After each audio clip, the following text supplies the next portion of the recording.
আজ বাংলাদেশে বহু বিয়ে শুরু হয়, বহু বিবাহ শুরু হয় হারাম কাজ দিয়ে। এদেশে অনেক মানুষ মনে করে 4 বিয়ে করা ফরজ, সুন্নাত, নফল, ওয়াজিব না, কিচ্ছু না। এটা সিস্টেম আছে। কোরআনে কারিমে সূরা নিসা 3 থেকে 5 নম্বরে আয়াতগুলো যে নাযিল হয়েছে, আপনি একটু ঐতিহাসিক প্রেক্ষাপটগুলো খেয়াল করেন।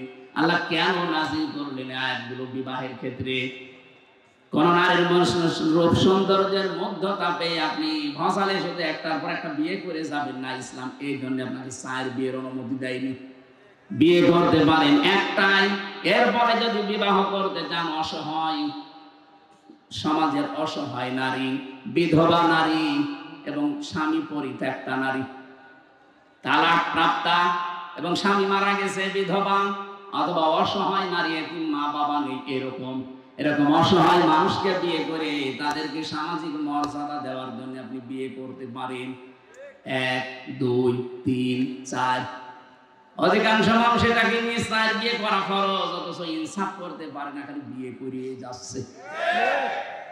আপনি কি আকিজের ছেলে নাকি? আকিজের ছেলে 4 বিয়ে করে যে বলছে আমিও করবো। আরে ভাই করবেন, ঠিক আছে, তার মতো টাকা আছে আপনার? তার খুলনা 1 বউ থাকে, যশোরে 1 বউ থাকে, রংপুরে 1 বউ থাকে, ঢাকা ভার্সিটি 4 রাখবো। তার যে টাকা, ও নিজেও জানে না তার কত টাকা আছে। আর আপনি নিজে হিসাব করে কত টাকা আছে কিনা আপনি আন্দাজে খালি বিয়ে করবেন। তাহলে বিয়ে শুরুই হচ্ছে আমাদের আন্দাজে। এমনকি অধিকাংশ বিয়েতে আজ যে ঝামেলাটা তৈরি হচ্ছে, এখানে যেহেতু বাবা আছে, আমার বাবাও আছে, উনিও ভুল করেছে। বিয়েটা করার সময় ইসলামের নিয়ম হচ্ছে ওলিমা করা। এই কথা বলবেন না। ওলিমা করলে এটা যে ছেলের বাড়ি হয় না মেয়ের বাড়ি হয়? বলেন বলুন, এইটা ইসলাম। আজ ইসলামের এই নিয়ম বাদ দিয়ে যারা ওলিমা বাদ দিয়ে বরযাত্রী যায়, মেয়ের বাড়িতে 150, 200, 250 মানুষ নিয়ে যাচ্ছে বরযাত্রী, কোথায় পেয়েছেন ঘন্টামি?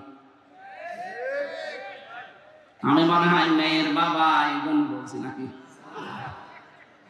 না, আমি এই জন্য আরো বলছি, কারণ আমার তো ছেলে নেই, আমার তো বাসা লাগবে। আমি যা করেছি ওটা ভুল হয়ে গেছে, থুকু। সামনে যেন আর কেউ এটা না করেন। ছেলের বিবাহ দিতে হলে ওলিমা করা লাগবে ছেলের বাড়িতে, না মেয়ের বাড়িতে। এই নিয়ম পালন করা যাবে না। যারা বাবা আছেন হাত তোলেন তো। না না, আপনি আন্দাজে হাত তুলেন না, সামনে কিন্তু বরযাত্রী মার যাবে। আমাদের হচ্ছে না, বিবাহ শাদীটা ইসলাম অনুযায়ী হচ্ছে না আমাদের। এটাকে আমি ইয়ারকি মারার জন্য, ফাইজলামি করার জন্য বললাম? এটা ইসলামের একটা শিয়ার, একটা নিয়ম। নবীজি যতগুলো বিয়ে করেছেন সব ওলিমা করেছেন নিজের বাড়িতে। এক কথা বলেন না কেন? আপনি কোথায় পেয়েছেন 200 বরযাত্রী নিয়ে বাড়িতে যাওয়া যাবে? 18 বছর, 20 বছর, 25 বছর একটা মেয়েকে এত কষ্ট করে লালন পালন করে আপনার হাতে দেখছে, এই তো অনেক কিছু। 18 বছর, 20 বছর যে শ্রম দিলে ওই মেয়ের মা বাবা, ওই মেয়ের কাছ থেকে মা বাবার কোনো লাভ নেই। যত লাভ সব আপনার পরিবারে। আপনার সন্তান সে পেটে নেয়, আপনার খেদমত করে, আপনার বাড়িতে রান্না বাড়া করে। কথা বলেন না কেন? সব করছে আপনার, এরপরেও আবার তার বাবার বাড়ি 200 মানুষ খাওয়াবে। এটা জুলুম না? এই জুলুম যেন কুষ্টিয়া থেকেই বন্ধ হওয়া শুরু হয়। এই মিডিয়া এটা হাইলাইট করবা।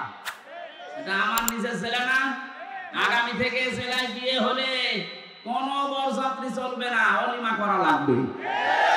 বরযাত্রী যারা আসতে যাবে ছোট লোক, ই তো বলেন। বরযাত্রী বন্ধ করবেন কারা কারা? হাত তোলেন তো। এই আন্দাজে হাত তুলবেন না, এটা কিন্তু রেকর্ড হচ্ছে। এই দেখেন কত ক্যামেরা। তোলেন তোলেন তোলেন, এই তোলেন। কেউ বরযাত্রী যাবো না ইনশাআল্লাহ। হ্যাঁ, ওলিমার দাওয়াতে যাবো, ঠিক আছে? বলছেন না, ঝামেলা। এসো কোরআনের ছায়া তলে সমবেত হই, এসো আল্লাহ রাসূলের অনুগত হই।